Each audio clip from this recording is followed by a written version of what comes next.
Bojan Honda kecewa, 2 penalti gagal, Persib Bandung kehilangan 3 poin. Laga pekan ketiga kontra PSIM kemarin menyisakan catatan penting bagi skuad Maung Bandung. Kendati begitu, Persib masih selamat dari kekalahan. Perlawanan mampu diperlihatkan PSIM. Sang kapten Liga 2 musim lalu itu tak gentar menghadapi kekuatan tim juara bertahan Persib. Setelah bermain imbang 0-0 di babak pertama, PSIM membuka keunggulan pada menit 63 lewat eksekusi tendangan penalti Si Valente. Usai sebelumnya, Darmin Halceta dijatuhkan di kotak terlarang. Tak lama berselang, wasit Axel Febrian kembali meninjau VAR dan memberikan hadiah penalti kepada Persib pada menit 71. Namun, William Barros gagal melakukan tugasnya sebagai eksekutor.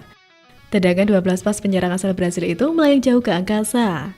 Memasuki masa injury time, drama terjadi. Persib menyamakan skor jadi 1-1 pada menit 96 saat crossing Ramon Tanke di sudut bek asal Argentina Patricio Matricardi. Tak sampai di situ, wasit Axel lagi-lagi menunjuk titik putih usai Frans Putra dijatuhkan Reva Adi di kotak penalti. Sayang seribu sayang bagi Persib, eksekusi Mark Klok juga gagal.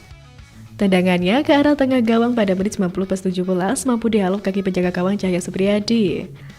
Hasil tersebut terasa pahit lantaran Persib Bandung gagal memanfaatkan 2 peluang emas dari titik putih. Pelatih Persib Bojan Honda tak mampu berkata-kata ketika ada 2 penalti yang gagal dieksekusi dalam satu pertandingan. Kami gagal memanfaatkan 2 penalti. Apa yang harus saya katakan ketika ada 2 penalti gagal dalam satu pertandingan? Soal pemilihan algojo penalti, Bojan Honda menegaskan bahwa keputusan itu berdasarkan catatan latihan dan pengalaman. William Barros disebut tidak pernah gagal di latihan selama 2 bulan terakhir, sementara Mark Klok menjadi eksekutor utama dalam 2 musim terakhir. Tapi disebutnya bahwa kondisi dengan di lapangan berbeda. Faktor mental, kelelahan, dan tekanan bisa memengaruhi. Meski kecewa dengan hasil imbang, tetapi Bojan Honda tetap melihat sisi positif dari timnya. Pertahanan Persib disebut Honda kembali ke performa terbaik. Kesalahan yang berujung penalti buat PSIM barangkali jadi satu-satunya catatan buat lini belakang Maung Bandung. Permasalahan dirasa Honda masih ada di lini depan. Bukan hanya soal mencetak gol, bahkan membuat peluang saja pemainnya dianggap belum cukup mampu. Namun pelatih asal Kroasia ini bisa mengambil aspek positif dari pertandingan kali ini. Karakter dan mentalitas pantang menyerah ditunjukkan pemainnya hingga menit akhir.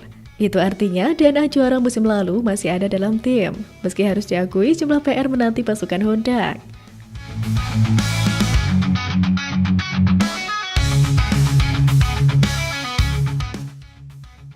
Berkaca situasi lini tengah, perlukah Persib Bandung boyong Tom Haye?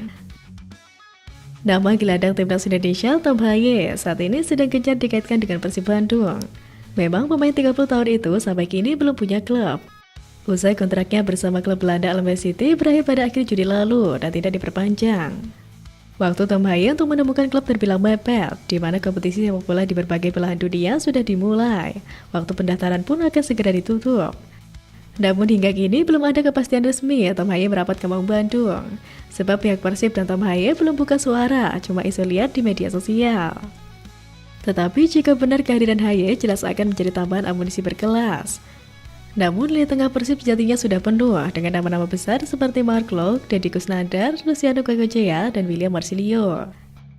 Namun dengan kehadiran Haye, stok lini tengah Persib nanti makin melimpah dan berkualitas. Selain itu, Haye bisa jadi opsi lain mengingat Persib selain tampil di Super League juga di ACL II 2025-2026. Bek Persija Jakarta yang juga rekan Tom Haye di timnas Indonesia. Jadi amat ditanya oleh awak media mengenai kemungkinan Haye menerima tawaran dari Persib Bandung. Menurut Jody Amat, banyak rumor yang terjadi sepanjang bursa transfer musim panas. Namun ia tidak mengetahui apa yang direncanakan oleh Tom Haye. Lebih lanjut, Jody Amat pun mendoakan yang terbaik untuk karir Tom Haye. Ia juga berharap Haye bisa menentukan pilihan terbaik dan terus menikmati sepak bola. Saya berharap ia bisa menemukan tim yang bagus, proyek yang bagus untuk menikmati sepak bola dan bahagia. Saya mendoakan yang terbaik untuknya, dia teman yang baik. Tom Haye selama ini selalu berkarir di Eropa. Gelandang flamboyan itu belum pernah merasakan bermain di liga luar Eropa. Namun kini dirinya dikaitkan dengan klub-klub di Asia Tenggara. Menanggapi berbagai rumor tersebut, agen pemain timnas Indonesia Tom Haye akhirnya akan bicara soal rumor bakal merapat ke Persib Bandung atau Bangkok United. Sebelumnya sempat dikaitkan dengan beberapa klub Belanda. Pemain berusia 30 tahun tersebut justru kini dikabarkan bakal ke Asia Tenggara.